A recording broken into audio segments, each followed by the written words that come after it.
So we've been talking about this verdict and the next steps. And I think that it's time for all of the other Republican AGs out there to join the Republican AG leaders, people like Texas's own Ken Paxton, and start pushing back on this stuff. Why can't red states go ham like blue states have gone? Joining us now is Texas's Attorney General Ken Paxton, who knows exactly what witch hunt trials are like, trials brought without evidence, smear tactics, and he had to endure it in his own state, and we covered that for months. Attorney General, a pleasure to have you, sir. Thank you for making some time for us today. We know you've been real busy. He joins us by phone. I wanted to get your response to this because a lot of people are now looking, well, you've already been doing this, but a lot of people have been looking now to Republican attorney generals and saying they're going to have to lead the fights on this. And why not? Why can't red states do what blue states have been doing and become sanctuaries for conservatives? I think that's exactly what needs to happen. People need to stop. I mean, they're going to have to leave these states and get out of, even in my state, get out of counties that are Democratic counties where you are subject to being prosecuted or persecuted, basically.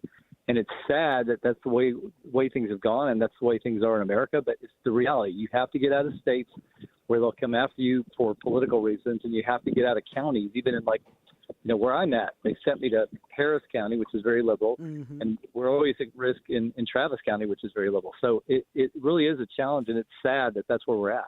Yeah, it's incredibly sad. And with this, because there really is now, I think it's safe to say that political persecution and weaponizing the legal system to do it, that's all, that it's been underway. It's here. That's our reality now. I think I don't think that's hyperbole to say that. No. It's been building over the years. In our state, they went after Kay Bailey Hutchison. They went after Rick Perry. They went after Tom DeLay. But now, and they went after me. But it is becoming their way of handling politicians that they disagree with who are successful, and they can't beat at the ballot box. And so even with their voter fraud, they still can't always win these races. And so this is a new strategy. Just make them go through some type of prosecution and convict them. Yeah. We're talking with Republican AG from the great Republic of Texas, Ken Paxton. A lot of people are saying, well, we need to now start looking at Democrat officials in red states, and let's put the full use of law towards them instead. And let's, in cases where charges can be brought, or in states where we can bring charges against some of these Democrat officials for whatever illegality or perceived illegality, let's do it, because brutes only understand brutal reactions.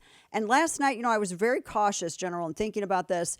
I actually endorse this. Is that too far? Is that something that's realistic? Because honestly, I don't know how else you get through to these Democrats.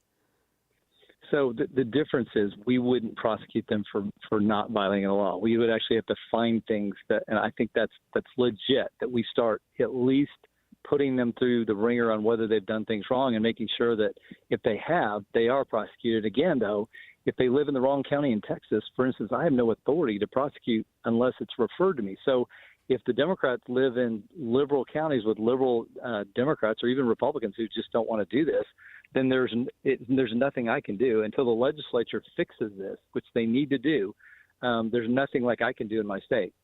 What would the legislature need to do? And should and for all our listeners across the country, they need to make sure that this is possible in their state too, then? Yes. So many states, the Attorney General has original jurisdiction to prosecute all kinds of crimes.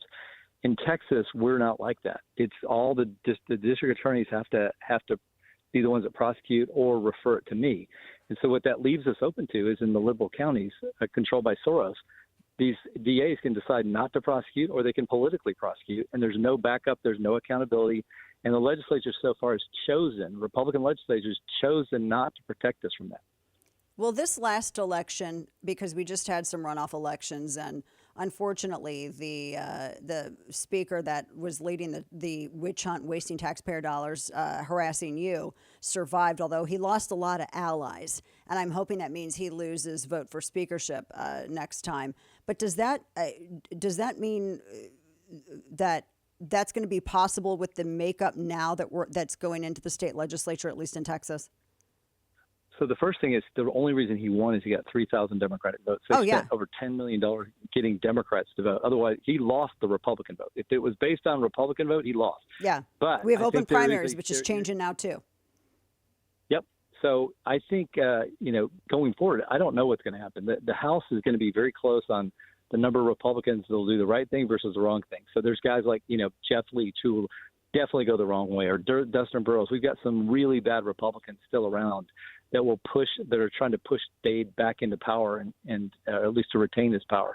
But we also have a lot of new Republicans that we just elected. We took out 24 incumbents, plus we already had, probably 10 or 15. So it's going to be close. And I think if people are speaking out and highlighting this, we can win this.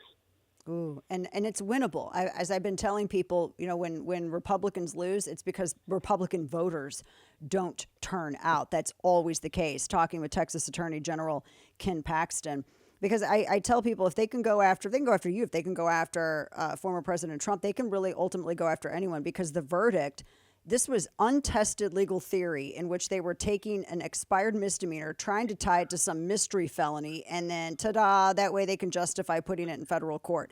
So if they're able to charge Republicans with crimes that don't even exist, well, then we can throw the full book at people like Hunter Biden or Ilhan Omar for her campaign violations that were greater in financial amount than what Trump was being accused for. Why isn't she in jail?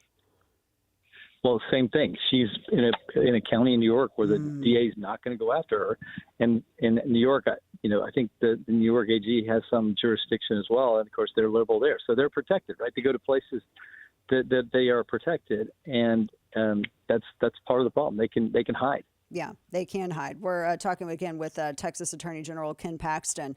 And this is, and Texas full of blue cities, obviously Austin, which we've seen, which involves a lot of, because even in red states, this can happen. You can have corrupt counties, corrupt districts, even in red states, which is why voting is so unbelievably important. General, what can voters do right now? Because the fight isn't in October and it's not in September.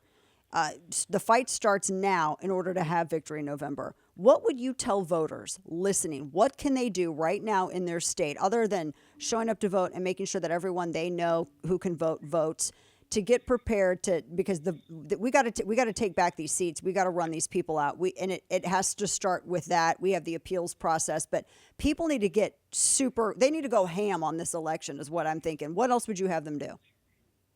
Well, and first of all, you're right about, we do have counties like Harris County, which is where they sent me to be prosecuted. For the reason, because they knew they'd go after you in Harris County. They took me out of my own county illegally, sent me to a Democratic county, and tried to do what they are doing to Trump by giving me liberal Democratic judges, liberal jury, and no appeal all the way up. It's all, liberal judges. So it's being done in Texas as well. They just maneuver it to pull you out of your own county. So I was in a good county and I got moved illegally. So they still, even if you're in the right place, these guys don't follow any rules or laws. So I think the key for voters right now is to pay attention to what's going on, at least in like Texas. And I think this would be true everywhere. Pay attention to what's going on with your elected representatives. In our case, we need to make sure that Dade Phelan doesn't get reelected as speaker, and we need to tell our reps, if you're going to vote for Dade Phelan, we are going to primary you like we primaried the 24 people that we took out this time. Exactly. And they all need to be primaried. I tell people Republicans freak out when Republican voters protest them, and it's time that we start seeing some of that with these weak officials. Is there any plan, General, for maybe I don't know, and again, this is just day after brainstorming, some kind of consortium of other Republican attorney generals like yourself and Republican governors as a way to come together to figure out how to work together to create a unified red states to push back against the lawlessness of the blue states, because blue states, they set up sanctuary cities. They allow for sanctuary policies. They ignore ICE detainers. But then, heaven forbid, if you, and this is one of the reasons why they went after you, if you try to protect Texas's borders, oh my gosh, then they try to make up some non-existent rule of law for why you can't do that. So red states need to be as strong as blue states. Is there any kind of proposition for teamwork in play in the future to maybe come together and make that happen? So there isn't so far, but there certainly could be, because you have an association of Republican governors, you have an association of Republican attorney generals, and there's no reason that should not be a topic, a major focus of each of these groups to try to figure out how do we work together to protect ourselves from the illegal prosecutions and from persecutions. And then what do we do to fight back? How do we make them suffer if they're going to illegally prosecute us? Yeah, no, exactly. Well, I am so glad. I just have to say thank you for your fight. And you were still out there fighting even when they were trying to silence you and wrap you up with everything. But this is real. I mean, this lawfare, this legal persecution is real. And I want people to realize that they can go after our attorney general. And if this can be done to the former president, my gosh, this can be done to the average everyday person. It's scary. Attorney General Ken Paxton, we so appreciate your time with us. Thank you for making some time today. We know you've been very busy, and we look forward to talking with you again soon. Thank you. Well, Dana, thank you. And remember, Benjamin Franklin said, if we don't hang together, we're all going to hang alone. And that's really true. Amen to that. Thank you, sir.